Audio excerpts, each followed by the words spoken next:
am here again with you with the aggregates related to national income. Let us start. National income at constant price. National income at constant price. Constant price means the price of base year. National income at current price on the basis of current price. Now just let us see the difference between base year and current year. Base year means year of comparison. This is called base year, comparison किया. And this is called prevailing year, जो year चल रहा है, accounting year. Clear? Current price is called nominal price or prevailing price during this year of estimation. It is called prevailing, जो आजकल चल रहा है, और this is called base year. एक पहले एग्जांपल से समझते हैं, फिर हम इसकी डिटेल करेंगे बेटा. चलते हैं. In 2018 the price of wheat is post 20 rupees and the quantity of wheat is 100 kg. Clear? What is GDP? GDP is equal to price into quantity. GDP means the value of total goods and services produced in an economy. तो कितना हो गया बेटा? It is 2000. Clear?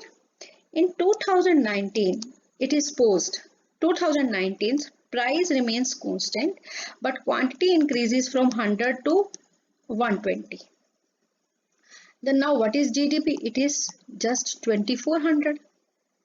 And this is the another situation. In 2018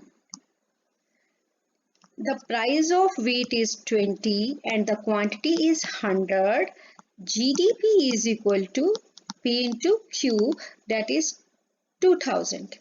And suppose in 2019 price increases, that is 25. But quantity of wheat remains same in the economy and the GDP is 2500. What type of the GDP is good? Rather in 2019 2400 or 2500? देखते ही तो लगता है कि 2500 is good GDP because it is more than this 2400. But in the real sense we see here price तो उतना ही है, quantity increase हो गई, यानी availability of goods and services पहले से बढ़ गई. It means standard of living increases. It means standard of living is increases. Clear? Standard of living is increases. कैसे? कि क्वांटिटी बढ़ गई, प्राइस उतना है. इसको ध्यान से देखें तो प्राइस पहले से बढ़ा, प्राइस पहले से इंक्रीज हो गया, क्वांटिटी रिमेन्स कांस्टेंट, तब जीडीपी इंक्रीज हुआ है. तो यहाँ स्टैंडर्ड ऑफ लिविंग इंक्रीज नहीं हुआ बिकॉज लोगों को उतनी क्वांटिटी मिल रही है, यहाँ क्वांटिटी पहले से ज्यादा मिली. तो इस तरह में रियल सेंस में वेलफेयर कहाँ हो रहा है? यहाँ हो रहा है. तो इसको वेलफेयर स्टेज कहा जाएगा, ऑब्वियस. और इस तरह में इसको क्या बोला जाएगा? रियल जीडीपी और real national income, whatever sense you can take. इसको क्या कहा जाएगा? ये नाम मात्र है, that is called nominal GDP. Clear? It means nominal GDP is that GDP where price increases, it means current price, and quantity remains constant. That type of the GDP is called nominal GDP, नाम मात्र. और real sense में कब बढ़ी? When price remains constant and quantity increases, then in the real sense GDP increases. Let us see this definition. If the national income is calculated on the base of base year, वही का वही year है, year of comparison वाला, it is called known as national income at constant price. Clear? It is also called real national income but natural, where the price remains constant. Price remains constant. Just see this here, price remains constant. This is called real GDP, or we can say that this is called the GDP at constant price. National income at constant price बोलें, GDP at constant price बोलें, GNP, as you wish, any term is there. सब चीजें एक जैसी होती हैं. इसको हम क्लियर करेंगे बेटा ध्यान से. चलते हैं, नेक्स्ट टॉपिक है national income at current price. When the national income is calculated on the basis of current year price. Just see this, price इस साल का, 25 बढ़ गया। क्लियर? तो इस तरह की जीडीपी क्या होती है? नॉमिनल, नाम मात्र। It is also called monetary GDP, और we can say that nominal GDP, nominal GDP. और इस तरह की क्या हो जाएगी? रियल जीडीपी, रियल सेंस में बड़ा है, real GDP, real national income, whatever you want to say. Is this clear? तो छोटी सी बात यहाँ चलते हैं। तो national income at constant price क्या हुआ? Price constant, quantity changes. और यहाँ क्या हुआ? Price changes, quantity constant. छोटी सी डेफिनेशन आ जाएगी। चले आगे बेटा, come on. GNP at current market price, कोई भी टर्म आप यूज कर सकते हैं। Current market price means price changes. Clear? So it is called nominal. When the final goods and services included in GDP are valued at current market price, that is price prevailing in the year. देखो बेटा, हम यहाँ GDP बोले, national income बोले, एक ही term होती है। तो यहाँ इसने क्या कहा? करंट मार्केट प्राइस, और यहाँ कांस्टेंट। यहाँ कांस्टेंट का मतलब हो जाएगा price remains constant, change in quantity. इस तरह की जीडीपी क्या कहलाएगी? रियल। और ये क्या कहलाएगी? GNP, nominal. Next term GNP deflator, ये एक मेजरमेंट के लिए होता है बेटे। Deflator measures the average level of price of all final goods and services that are produce with in the domestic territory economy including net factor income from abroad. हमने net factor income from abroad क्यों कहा? क्योंकि इसमें क्या शामिल है? GDP नहीं बोला, जीएनपी बोला है। क्लियर? जीडीपी डिफ्लेटर भी हो सकता है। जीडीपी डिफ्लेटर क्या होगा बेटा? Nominal GDP divided by real GDP. आसान तरीका बताऊं? ज्यादा स्पेलिंग है, बड़ा ऊपर और छोटा नीचे। Nominal GDP divided by real, multiply by 100। Clear? Multiply by 100। आप इसको जीडीपी बोलो, जीएनपी बोलो, एज यू विश। जब जीएनपी बोलोगे तो जीडीपी और जीएनपी में क्या डिफरेंस है बेटा? This is gross domestic product and this is gross national product. Gross और नेशनल में क्या डिफरेंस होता है? Net factor income from abroad. समझ में आया बेटा? तो एक इकोनॉमी में ये मेजर करने के लिए कि कितनी प्रोडक्शन ढंग से हो रही है, ये कैसे मेजर होगा? 1 मार्क का क्वेश्चन आ सकता है बेटे। ये मेजर कैसे होगा? Nominal GDP divided by real GDP multiply by 100। Next, green GNP. GNP और GDP one and the same thing, कुछ भी लगा सकते हो। जीएनपी बोलेंगे तो इस टर्म में क्या शामिल हो जाएगा? एनएफवाईए। डी बोलेंगे तो डोमेस्टिक इनकम है। मैंने आपको पिछली वीडियोस में समझाया था, पहले वो वीडियो देखिए ढंग से बेटा। ये थी डोमेस्टिक इनकम, फैक्टर्स लिए और फैक्टर्स दिए, तो इन दोनों का डिफरेंस क्या होता है? Net factor income from abroad. Clear? तो यहाँ हम ग्रीन जीडीपी बोलेंगे तो डोमेस्टिक की चर्चा करके बोल रहे हैं, अगर जीएनपी बोलेंगे तो it means we are talking about the national. अब ये ग्रीन जीएनपी क्या होता है? सपोज किया था हमने, पिछले एग्जांपल में देखा था, अगर आप ध्यान से देखो तो ये दिस इज कॉल्ड जीएनपी। 2400 और 2500 कोई भी एक टर्म ले लेते हैं, we will take any term. तो हमने एक ये टर्म ले ली 2500। अब 2500 हमने रुपीस का वीट प्रोड्यूस किया, means price is 25 and the quantity of the wheat is 100, तो 2500 is the GDP of the economy। अब इसमें से हम क्या माइनस कर दें? GDP minus the environmental cost. Environmental cost, इसका मीनिंग समझो बेटा। जब ये वीट का प्रोडक्शन किया तो एनवायरमेंट को लॉस हुआ ना? लॉस हुआ ना? तो कुछ क्या लॉस हुआ होगा? हमने पानी भी लिया, हमने खाद भी डाली, सब कुछ किया, तो जो एनवायरमेंट को लॉस हुआ वो माइनस कर दिया जाए तो बाकी का क्या बच जाएगा? Green GNP. Hence the green GNP refers to adjusted for the, adjusted means minus करना, adjusted for the loss value due to environment degradation और the depletion of the natural resources। जो भी नेचुरल रिसोर्सेज को हमने use किया वो भी तो डिप्लीट हुए ना। क्लियर? 2500 का हमारा गेहूं पैदा हुआ सपोज करते हैं, और बाकी हमने एनवायरमेंट को लॉस अगर हमने किया 200 का, तो 2300 इज आर ग्रीन जीडीपी और GNP. Clear? Activities excluded from GDP at market price. कौन सी एक्टिविटी है जो हम जीडीपी में इंक्लूड नहीं करते? जीडीपी की आप 9th से डेफिनेशन पढ़ते आ रहे हैं, the value of goods and services, that is called GDP. अब इसमें क्या क्या चीजें हम नहीं लेते, एक्सक्लूड नहीं लेते?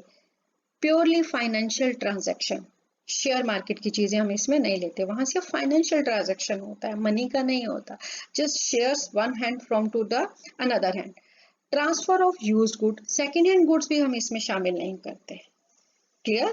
जब हम जीडीपी कैलकुलेट करते हैं तो मैंने एक गाड़ी खरीदी, सपोज वो 10 लाख की, और उसको सेल कर दिया 5 लाख में, 6 लाख में सेल कर दिया, तो वो जो 6 लाख मेरी इनकम होगी गाड़ी सेल करने से, वो भी मेरी जीडीपी में इंक्लूड नहीं होगी।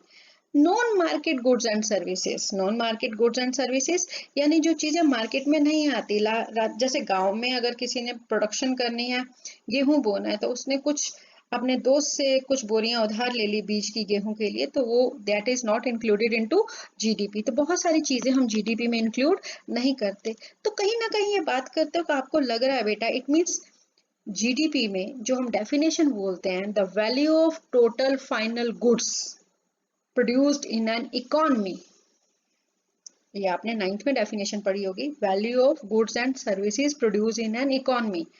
No doubt. अब इकोनॉमी में कौन कौन सी चीजें नहीं आई? शेयर मार्केट नहीं आई इसमें, ट्रांसफर ऑफ यूज गुड्स नहीं आया, non market goods and services नहीं आई, जो मार्केट में बिकने के लिए चीजें आती हैं वो भी नहीं आई। इलीगल एक्टिविटीज, रात को चोर चोरी करे, सुबह आके कह दे कि मेरा इनकम टैक्स काट लो, ऐसी कोई इनकम शामिल नहीं होती इंडिया में। Leisure time activities, now I am a teacher and I am teaching you, और खाली टाइम में सपोज मुझे पेंटिंग करना पसंद है और वो मेरी पेंटिंग मार्केट में बिक रही है, तो वो लेजर टाइम एक्टिविटीज उसमें शामिल नहीं होंगी। नाउ, क्या जीडीपी से वेलफेयर पता चलता है? इतना सब समझने के बाद तो आपको पता चल गया होगा कि जीडीपी से वेलफेयर पता नहीं चल सकता। क्यों नहीं चल सकता बेटे? अगर हम इस चीज को देखें तो यहाँ तो वेलफेयर हो रहा है और यहाँ वेलफेयर नहीं हो रहा है, यहाँ तो लोगों की जेब कट रही है जबकि अवेलेबिलिटी उतनी की उतनी है। तो जीडीपी और वेलफेयर का कितना आपस में रिलेशन है? First point, it includes only market transactions. अभी हमने चर्चा की थी ना, क्या कि इसमें जो है हमारी एक्टिविटीज कौन सी है? फाइनेंशियल ट्रांजैक्शन नहीं लेता, इसमें सिर्फ क्या लेता है? मार्केट ट्रांजैक्शन लेता है।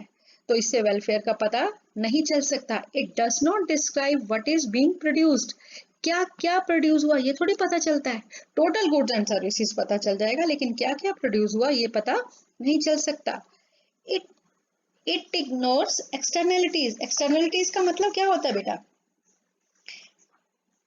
Externalities means it refers to good and bad impact of an economic activity without paying the price or penalty for that. यानी पॉजिटिव और नेगेटिव दोनों चीजें। पॉजिटिव और नेगेटिव चीजें कैसे बेटा? सपोज मैंने अपने घर में एक गाय रखी, उसे मुझे दूध भी मिल रहा है और गैस भी मिल रही है, लेकिन उससे बहुत सारी मक्खियां पड़ोसियों को तंग कर रही हैं, तो ये कौन सी हो गई बेटे? बैड, नेगेटिव एक्सटर्नलिटीज हो गई।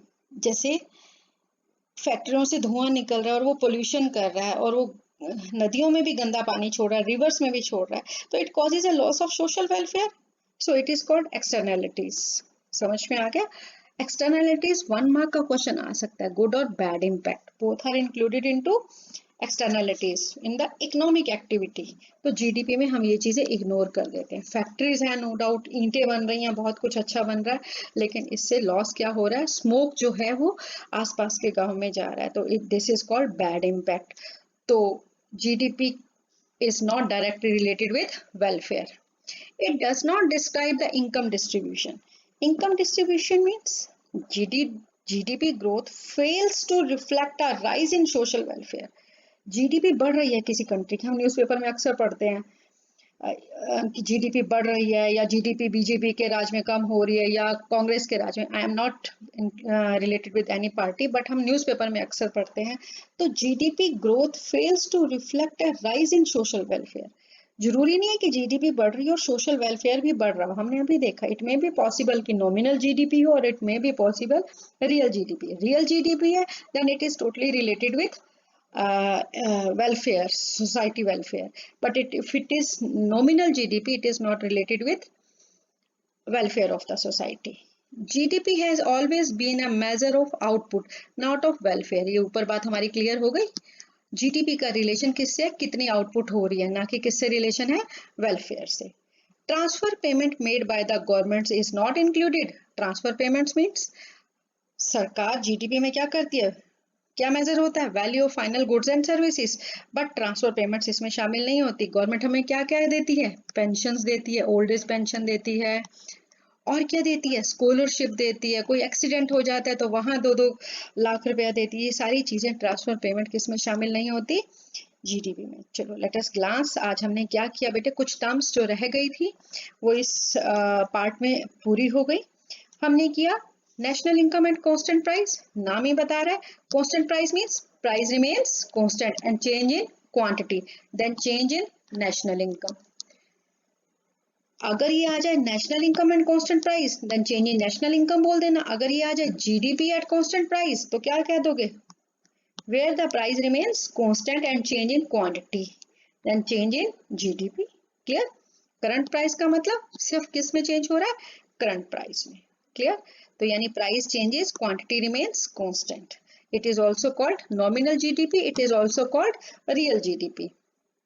फिर ये मैंने आपको एग्जांपल दिया, price remains constant, quantity changes, then GDP changes, quantity increases, price increases, quantity remains constant, GDP increases, this is called nominal GDP। Next term हमने किया GNP at current market price, one and the same thing जो पीछे किया वही है, सिर्फ GNP में लिखा हुआ है। GNP डिफ्लेटर या GDP deflator, one and the same thing. क्या डिफरेंस है, जस्ट ओनली NFI। अगर GDP डिफ्लेटर की बात करेंगे तो आप लिखोगे नॉमिनल GDP, अगर वो GNP की बात करेगा तो आप क्या कर दोगे, nominal GNP, one and the same thing, सिर्फ उसमें क्या शामिल हो जाएगा, NFYA। 1 मार्क में ये क्वेश्चन आ सकता है, nominal GDP over real GDP multiply by 100। Next green GNP क्या होता है, एक सिंपल लैंग्वेज में आप आंसर लिख सकते हो, green GNP is equal to GDP या GNP, one and the same thing बेटा, जिस टर्म में दिया होगा उसी टर्म में आंसर दोगे आप। ये डोमेस्टिक टर्म है, अदरवाइज नेशनल टर्म भी हो सकती है। तो GDP minus environmental cost, environmental cost of production, जो प्रोडक्शन करते वक्त हमने डिप्लीशन ऑफ नेचुरल रिसोर्सेज किया। तो 1 मार्क में ये क्वेश्चन मोस्ट इंपोर्टेंट है बेटा। ग्रीन जीएनपी या green GDP is equal to GDP minus environmental cost of production. और बहुत सारी चीजें जीडीपी से हमें पता नहीं चलती, चाहे ये बोला जाता है value of final goods and services, कौन सी चीजें हम इसमें शामिल नहीं करते, financial transaction, transfer of use goods, second hand goods means non market goods and services, illegal activities. Suppose I am taking tuitions, non market की बात करते हैं, and I have a group of 60 student in my tuition batch and there is one more guy that is my son, है ना। 60 बच्चों से तो मैं ट्यूशन फीस ले रही हूँ, एक बच्चे से नहीं ले रही, तो वो कौन सी होगी, non goods and non market goods and services. तो ये भी जीडीपी में शामिल नहीं होती। क्लियर। इलीगल एक्टिविटीज भी नहीं होती कि चोर चोरी करे और टैक्स कटवाए, कहे कि ये मेरी इनकम हो गई, तो ऐसा कुछ भी शामिल नहीं होता। और खाली टाइम में बैठकर लेजर टाइम जो एक्टिविटीज की जाती है वो भी इसमें शामिल नहीं होती। क्लियर। और जीडीपी क्या, वेलफेयर से कितना रिलेशन है, तो वो आपने समझा, वेलफेयर से मार्केट ट्रांजैक्शन लेती हैं सिर्फ, सोशल ट्रांजैक्शन नहीं लेती, आपसदारी का कुछ भी नहीं लेती, जो मार्केट में चीजें बिकने आएंगी वो लेंगी, गवर्नमेंट की चीजें नहीं लेंगी। गवर्नमेंट जो ट्रांसफर पेमेंट्स करती है सिर्फ आउटपुट को लेती है, वेलफेयर नहीं लेती। डिस्ट्रीब्यूशन के बारे में भी पूरा नहीं पता चलता कि इनकम अब कहाँ जो है, 25% of the national income is has only 100 families occupy this। 100 families जो है हमारे देश में, सिर्फ 100 फैमिली टोटल, वो 25% नेशनल इनकम का पार्ट लेकर जाती है। तो कहाँ इनकम डिस्ट्रीब्यूशन सही हुआ। क्लियर। तो आज के लिए बेटा इतना काफी है, और कल से हम शुरू करेंगे बेटा national income and its methods. Clear. Okay, bye bye.